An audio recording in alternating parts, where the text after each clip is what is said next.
Hey guys, it's Carol. I want to tell you a funny story. So I was Skyping with my friend Katie, who's Noah, and I was lying on my stomach, and all of a sudden, I was like 2 feet away from my wall, and all of a sudden a cockroach climbed up my wall, right next to my head, and I freaked out, and I screamed, running. I ran screaming for my mom, who came into my room, and tried to smush it, but it got away. So now I have a cockroach running around my room somewhere.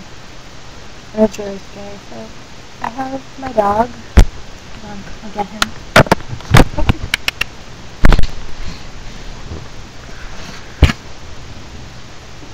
My doggy.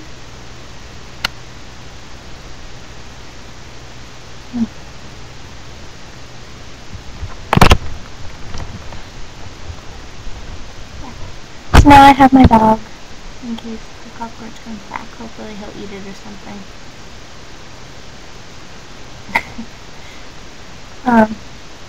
Yeah, that's it. Okay. I'm gonna go now. Bye.